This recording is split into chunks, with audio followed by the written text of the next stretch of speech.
Minneapolis, Minnesota, Savannah, over the last more than a week now, we've seen a full range of emotions in that city like we have all over the country, anger and sadness, despair. But after that memorial service on Thursday, you got the sense while you were there that there may be some cause for optimism now.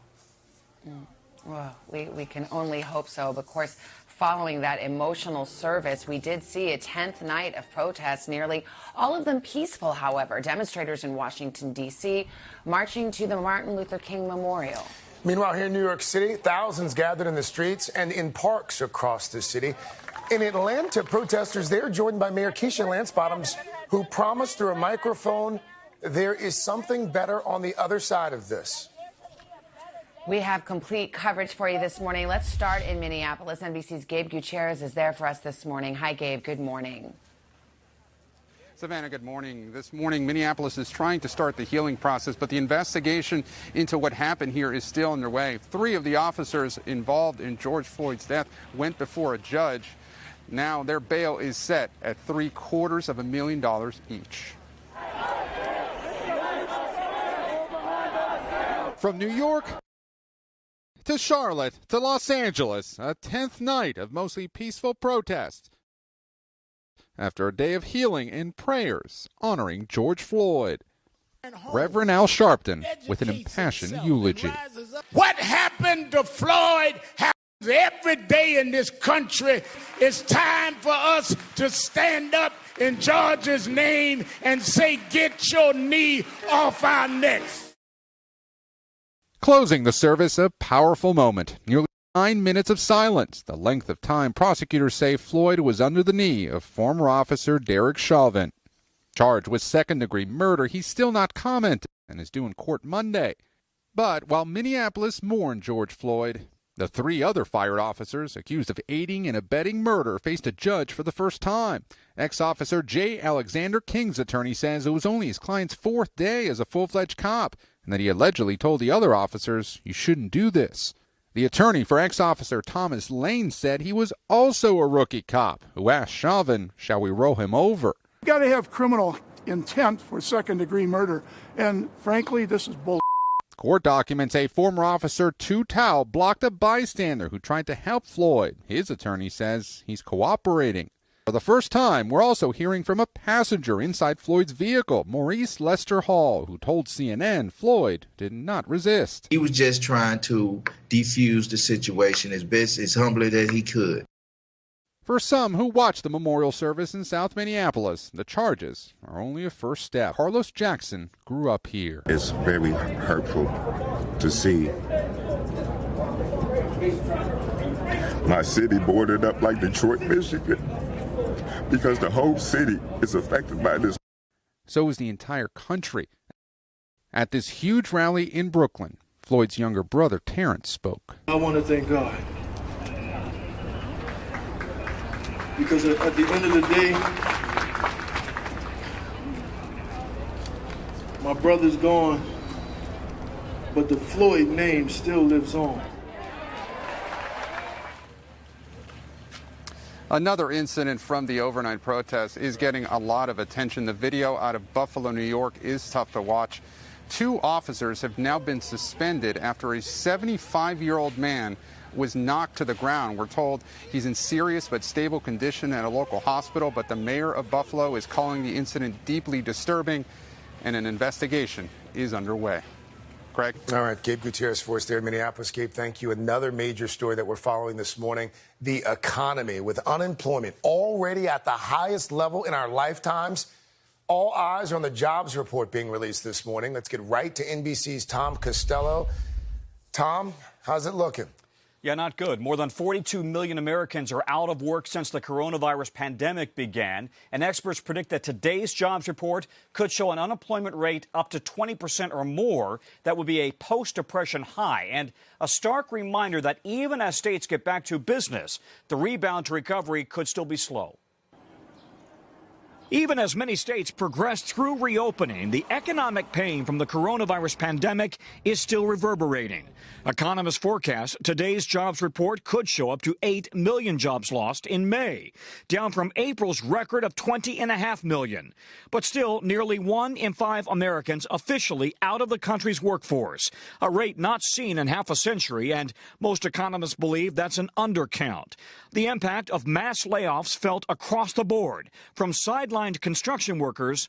Hopefully I have a job to go back to, but I don't know how the construction industry is going to be after this. I don't know if we're going to be busy. To small business owners. Helplessness is probably one of the biggest things. I feel terrible for my staff. I had to let go 110 employees. Adding to the challenge for those searching for work. Now, with all of the layoffs and furloughs, we're going to have less jobs and more talented people in the marketplace. Some of the hardest hit industries include retail, restaurants, tourism, and entertainment. The world's largest movie chain, AMC, says its future is in substantial doubt. Clothing giant JCPenney announcing more than 200 store closures, while Gap reports a quarterly loss of nearly $1 billion, and Pier 1 closing up shop permanently. Many businesses are now just preparing to reopen, but are boarding back up, or worse, repairing damage from looting. Still, one hopeful sign the economy may be beginning to gain some momentum. Every week, the number of Americans filing new unemployment claims continues to drop. The Trump administration projects confidence that the worst may be over. I think that we can get under 10% by the end of the year. As hard as this has been for American workers and their families, it was always meant to be temporary. 20% unemployment, it is a breathtaking number. I know a lot of experts, including on this show, has said the real number may actually be even higher, right? Why is that? Yeah, I think that that's accurate. You talk to economists across the board, and they suggest that the real unemployment number may be 25% right now, because a lot of people simply don't go in and file for unemployment. And then consider the fact that how many people depend on a single job, a spouse, children. So you may have 2 to 3 times as many people affected when 40 million people are out of a job. So you're now talking 120 million people or so who could be affected by all of those job losses. And the question is, some of those jobs, are they coming back? I know that those unemployment benefits that Congress passed, they end in July. What's the thinking on whether Congress will extend them, say, for the rest of the year? Yeah, so Congress has proposed extending them through the end of the year. So far, no movement on that. That is the talk. The talk is that would help really get people over the hump through the end of the year, and maybe that would help with the unemployment rate, getting it back down again through the end of the year. We'll see. But the topic right now is that we may see an unemployment rate under 10% if we can start jump-starting this economy over the course of the next 6 months. Yeah, the people need help, Tom. Thank you. Yeah. Another note from Washington. Active duty troops brought in to help if needed with the civil unrest there are now starting to return home. That move comes after 3 days of more peaceful demonstrations in the nation's capital. Officials say about 700 soldiers with the Army's 82nd Airborne and its immediate response force were the first to leave, returning to their base at Fort Bragg, North Carolina. The remainder of the active duty troops will go home in the coming days as conditions allow, Craig. Also this morning, we're learning more about another case that has fueled widespread protests and outrage. The shooting death of Ahmaud Arbery. And some chilling new information was revealed during a preliminary court hearing on Thursday. NBC's Blaine Alexander has been following this story for us. Blaine, good morning.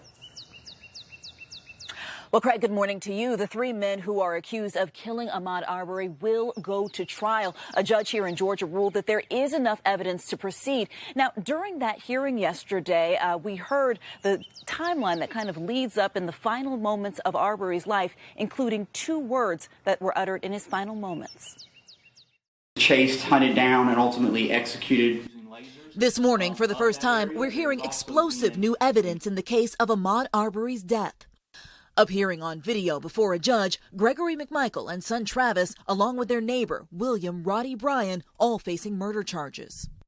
Investigators say father and son pursued, then shot Arbery back in February as Bryan recorded video. Swear to tell the truth, the whole truth, so help you God. I do. During the 7-hour preliminary hearing, Special Agent Richard Dial testified Bryan told police Travis McMichael uttered a racial slur as Arbery's body lay on the ground. Mr. Bryan said that after the shooting took place, before police arrival, while Mr. Arbery was on the ground, that he heard Travis McMichael make the statement, Arbery's mother, Wanda Cooper Jones, too upset to remain in the courtroom. Ahmaud was a victim here.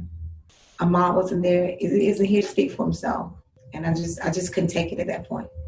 Arbery was unarmed, out for a Sunday jog, his family says, when he was shot 3 times by Travis McMichael. Gregory McMichael told police they thought Arbery was a burglary suspect. Defense attorneys insist Travis felt his life was in danger. Mr. Travis McMichael used self-defense. But Special Agent Dial said the McMichaels never called 911 before chasing Arbery, and that Bryan used his pickup truck to block Arbery's path, hitting him with his vehicle. The deaths of Arbery, George Floyd, and Breonna Taylor laying bare a call for change. I don't believe it was self-defense by Mr. McMichael. I believe it was self-defense by Mr. Arbery. Lee Merritt, an attorney for the Arbery family, says he has no doubt Arbery was targeted because he was black. They tried beyond hope to make him the criminal in the situation. Outside the courtroom, the Crown's reaction to the case heated. The deaths of Arbery and George Floyd laying bare a call for change. Mr. Floyd cried out for his mom. And I often thought about the last minutes of Ahmaud's life. And I knew at some point he thought of his mother as well. And the agent also testified that there was a Confederate flag sticker seen on the toolbox in the back of the truck. He also noted that cell phone records show that Bryan had also used racial slurs in unrelated text conversations. Meanwhile, the Justice Department is working to determine whether federal hate crimes charges apply in this case. Craig. Blaine Alexander for us there in Atlanta. Blaine, thank you. Savannah? All right, Craig, we've got more to get to this morning. 2 days after Italy started welcoming tourists back, the city of Venice is submerged by floodwaters once again after a near-record high tide there. About a quarter of the city is underwater now. Tourists in St. Mark's Square were seen making the most of it, walking around in bare feet, taking pictures. Officials are blaming the flooding on a storm from the Atlantic, which has lashed northern Italy with strong winds and heavy rain, which brings us to the weather. Yeah, indeed it does, because millions here down south going to be facing a big storm this weekend and into next week. As Al, Mr. Roker, is standing by with the rest of the national forecast. Hey, Al. Hey, guys. Well, we are watching Cristobal, I should say, and it is getting itself together. Right now, it's a depression, but it has got 35-mile-per-hour winds. It's moving north-northeast at 7 miles per hour. It starts to push into the Gulf. Now, the rain shield will be about 24 hours ahead of the storm. The wind field will also expand as well. This will continue to push north, making landfall sometime between Sunday and early Monday morning, and then move up into the Mississippi River Valley by Wednesday morning. And we're talking about pretty strong amount of, a pretty high amount of rain. We're talking locally 10 inches of rain right around the Gulf. So we're going to be watching that very, very closely. And we've got a little sneak peek into the intensity of this hurricane season coming up. The formation dates are about 2 months ahead of time. This is the earliest we've had an A, B, and C storm ever. So we are watching this, a record earliest C storm ever. Normally we would see one on August 13th. So we're going to continue to track this. Rest of the country, record highs out west. We're looking at heavy rain down in Florida, strong storms into the mid-Atlantic states.